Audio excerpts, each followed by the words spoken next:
Good morning, everyone, and thank you for joining us for a live talk with Darren, who is an electronic engineer and apprentice at the Science and Technologies Facility Council, which is a government agency that carries out research in science and engineering. We're sorry we're a little bit late. We had a little bit of a technical issue. It happens, but it's great to see so many people joining us today to celebrate National Careers Week. Darren will explain why and how he made a career change during the COVID lockdown period. So please feel free to ask any questions by putting them into the chat, and Darren will aim to answer as many as he can at the end of his talk. But that's enough from me. I will hand you over to Darren. Good morning, Darren. Good morning. Good morning, everyone. I hope you're well. My name's Darren. I started apprentice as a little bit late ship in my life and career than you would normally do. So this is a little bit about what I do. So I left school when I was 16. A long time ago. I left with 6 GCSEs C+, which was including kind of maths, English and science. My highest grade was a B in electronics, which at the time I didn't really do anything with. I moved on to sixth form to study some other things. I studied photography, psychology, tried design, but that wasn't really for me at the time, so I kind of moved away from it there. At which point I kind of fell out with the education system a little bit. So I attended college for performing arts. As you can see with some of the pictures there, I became a fire performer for a little while. It's quite exciting. It's very kind of active, very doing things, and that found a much better way for me to learn within college. I ended up not finishing there either. After that, I moved on to hospitality, which is quite different. I thought working in bars was pretty cool when I was 16, 17, so I moved straight into that. Worked up to be a bar manager across various places around Berkshire and Oxfordshire. A little bit after that, I moved on to becoming a chef, which is something I found I could really let my creativity out with. So I have worked in various places around Oxfordshire, working at various kind of pizza restaurants, working up to fine dining. The restaurant I finished at was a 2 AA Rosette, which is 1 step below Michelin star. So it was quite a good long process, and that's very practical on the job learning. There's not kind of too much I learned away from it. You read recipes, you do other bits, but it was very kind of hands-on, and that's how I found I really enjoyed learning. After that, I started designing robots. That's where I finally got to use my GCSE in electronics. There's a show called Robot Wars that was very big. It started had it again a few years ago, but I really enjoyed that kind of thing. So I thought, they're doing a weight competition for a smaller weight class, a 1.5 kilo robot. So I thought that would be really cool to do. So I built one of those with no experience whatsoever. I Googled absolutely everything I had to do to make it. But that learning process is really where I found out this is the kind of thing that I can do. It's not something that's out of my reach, and having that kind of fallback from learning it a long time ago was really good for me. I started college. I got onto the apprenticeship. I was able to access a much higher quality of software, so the things I was able to design in CAD became much more complex. I learned much more about it, and I had kind of a support then at that point to fall back on as well. So I could ask questions at college, and they would be able to teach me and show me something they could do, and be able to work through and up to that was a lot better for me than just being told, do this, that's what you've got to do, which I enjoyed. On my apprenticeship itself, these are some of the things I've managed to build and be part of. There's the water control panel up at the top there. At the bottom was something I completely designed and built myself. My first real project within STFC. So I've gone from being a chef with no experience to being told we need this designed and built. Can you do it? And I had support there, as well as kind of being thrown in the deep end a little bit to design and make these things, which was good. Some further parts that I've done. At the bottom there, you can see our particle accelerator called ISIS, which is where a lot of our work happens. And at the top, that is an actual satellite that I was helped to build. It's going up to space in 2024. Obviously, it's quite empty at the minute, but that's a small cube satellite, which is it's called Spectre, which is, you might be able to look it up. It's with a Q, not a C, but that is actually going up into space next year, hopefully.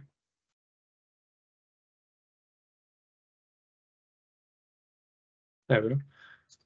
So this is another project I've done. So this is reverse engineering. This was on the ISIS particle accelerator.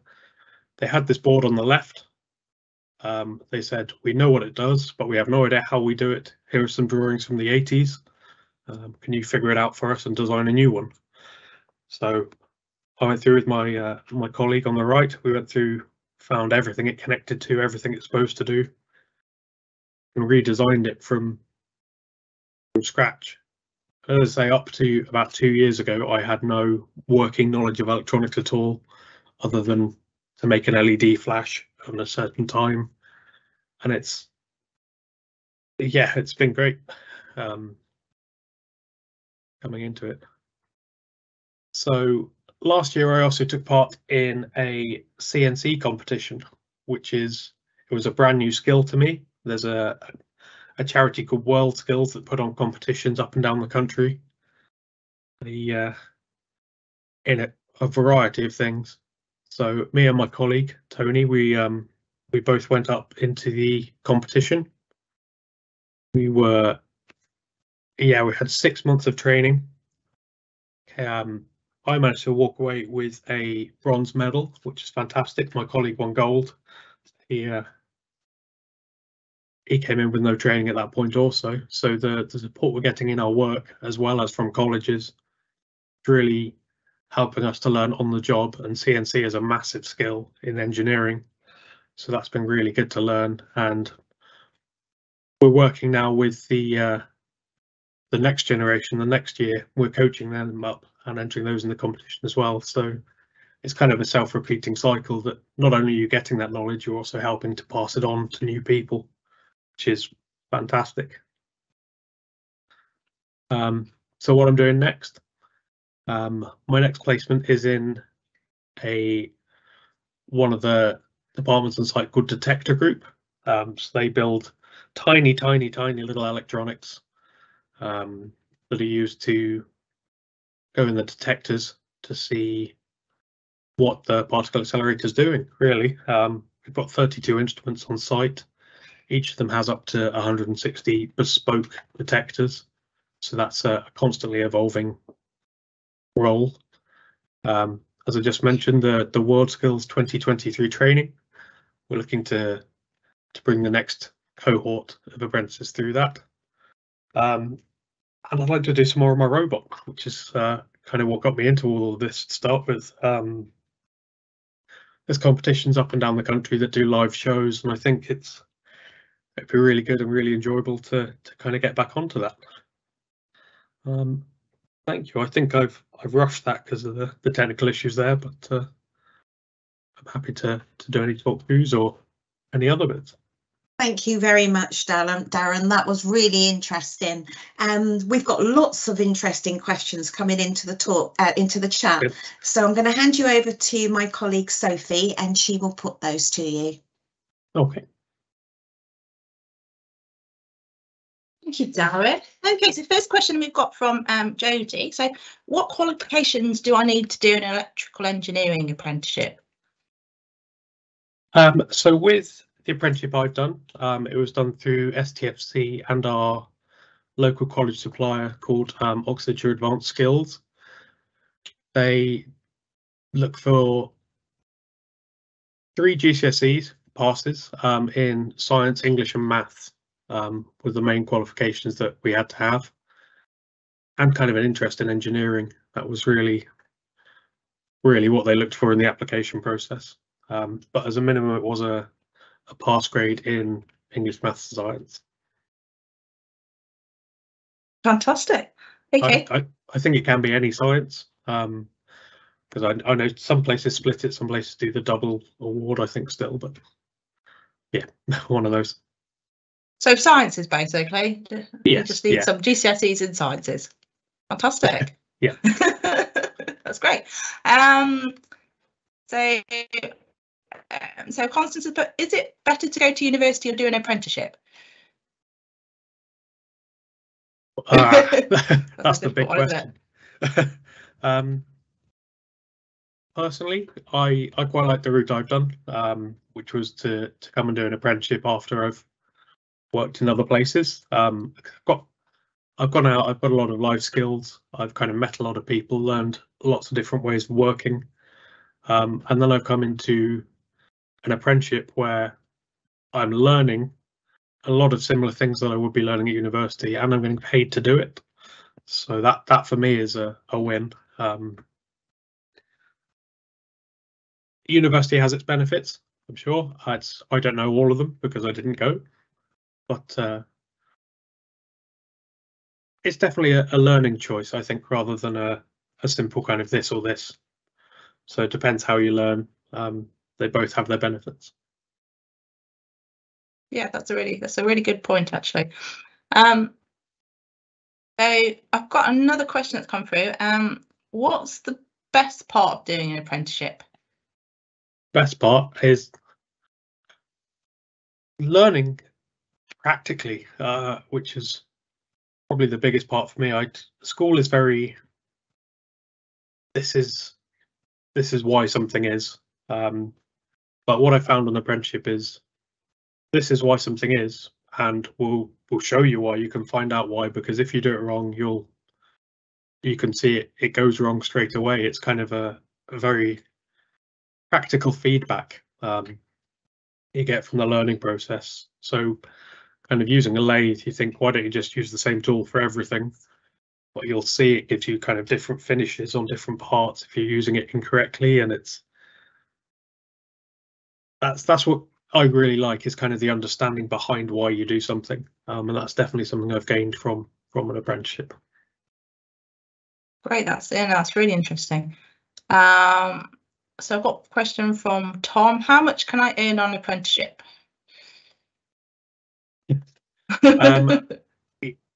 That's going to have to put the exact amount, but I think it does depend on the company. I'm with STFC, so we're a government company, so we're civil service, which is, as you've probably seen on the news recently, the civil service isn't particularly happy with their pay. So for where I am, it's not great. But when I was at college, I was there with people from Amazon, people from the Williams Formula One team, and they got paid a reasonable amount for an apprenticeship. And it does normally tend to stagger. So the first year tends to be kind of, there's an apprenticeship minimum wage, which the first year tends to be. After that, the companies do then tend to offer second, third and fourth years a higher pay bracket. I'm on a 4-year apprenticeship, so that's I'm going into my 4th year in September, so that will be kind of what you'd expect from an entry-level job. So if you're coming out of school, that's kind of what you'd expect to be on. But I've got the learning, and then I can use that learning to then go and secure a higher paying job within the company. Sure. No, great. So that makes sense. So I've got a question from Liz. What's the best project you've worked on? Oh, I really liked my time within RAL Space, which is one of our space placements, with the satellite that was on there. That was really cool to see the whole process of how it comes together. And there was lots of working in clean rooms, which is a bit of a pain because you have to suit up and everything. But I've built something with my hands that's going into space, and that's ridiculous. Yeah, that sounds pretty cool. Yeah, it's been really good. Fantastic. Okay. So I've got another question from Tom. Where can I find out about applying for apprenticeships in robotics? So I suppose that's for anything, any kind of apprenticeships in engineering. And yeah, so there's a main government website for apprenticeships, and I can't remember the exact link for that offhand. I'm sure we can pop that in an extra bit in the chat. We'll find it and we'll send it out to everybody. Perfect. But what I didn't go through that method. I was looking on, I think it was just a Google search for apprenticeships in my area. And that's a surprisingly good tool. It brings up so many options for things locally. So robotics is a bit specialist. I'm not sure they work in that precisely, but there's a sub level of engineering called mechatronics, which is to do with kind of electronics, mechanical, and programming all together. And that's the big field that robotics is growing in. So a mechatronics apprenticeship is where I'd probably say to look for. That's good. That's really good to know. So you need to search for mechatronics. Okay, right. Let's see. Got plenty of questions that have come through. So another one from Constance. Is it hard work studying and working at the same time? It can be. So the way the apprenticeship has been set up, the one I've done is, rather than it being a day a week, which is kind of the traditional day release apprenticeship, our entire first year was spent at college. So we did a year's worth of college work, solid, which was mostly practical, which is good for me. That's what I get on with. And then we kind of had weekly block releases throughout our second and third years. So we have been assigned time, and it's been agreed with our employer that we do go back to college and get that work done. I don't know if it's everywhere, but we've also had the opportunity to apply for an HNC, which is kind of the next level above. It's a level 4 qualification, and we're doing that kind of entirely in our own time, in and around work. So that's, I wouldn't say it's been tough, but it's definitely, you've got to manage your workload. Yeah, it's, a lot of places will give you time to do it in the apprenticeship where we are, but it's definitely worthwhile for sure. Okay. Are there options to do placements abroad or in other parts of the country? Yes. Again, I'm not sure if this is going to be specific to us, but we're quite lucky that we have 5 sites across the UK, from Scotland, kind of Liverpool, northeast coast, down to us. We're based in Oxfordshire, so that's kind of the lowest we go. Because we are with the government, we are part of the kind of government European science schemes. So we just had an email a couple of days ago. We are having placement visits to CERN, the Large Hadron Collider. So they're happening in a couple of months.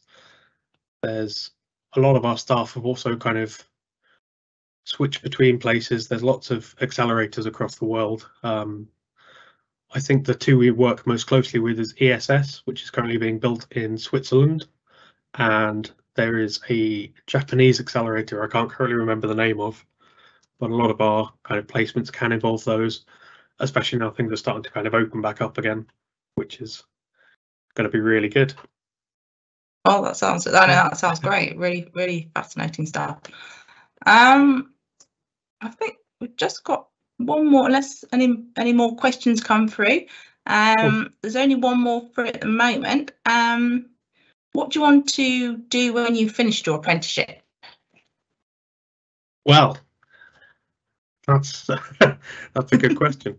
So I've been working a lot with kind of the CNC teams, and I do electronics, which is kind of a crossover. As we mentioned with the robotics, there is the mechatronics division of engineering, and I think that's probably where I'd like to end up. It's quite nice in there because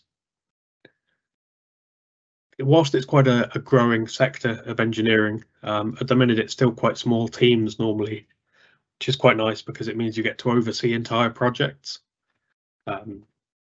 Our place can be quite kind of separate in there's a design office, they'll design something, someone else will build it, and then someone else will install it and see it works. But within mechatronics, you kind of get given a problem and you design something for that, solve the problem, show it works, and then kind of see it installed, which is quite nice. I like that kind of whole project work. Kind of seeing everything come together is really nice. Right. But hopefully that's where I'll end up. Well, we wish you all the best with that, Darren. Thank you so much for that. And that's, that was a lovely, wonderful talk. Thank you very much, and answering all those questions. Really fascinating. So just to let everybody know, all our schools that are watching at the moment, we are running talks all this week as part of National Careers Week. There's still time to sign up for them. I'll just put a link now into the... I've put that in there, Sophie. Oh, well, there you got it twice now. There we go. Yeah. No As Sophie's mentioned, if you can join us, we've got wonderful people like Darren giving some great talks about their personal journey. And as Darren said, you know, you can do whatever you want to do, whatever your passion is. You know, you can start that career journey whenever you like. And you know, Darren's a good advocate for that because he's successful, and I'm sure once you finish your apprenticeship there'll be so many opportunities available to you. So thank you very much for everyone who's joined us today. Thank you, Darren, again, and enjoy National Careers Week, everyone. Thank you. Goodbye. Thank you. Bye-bye.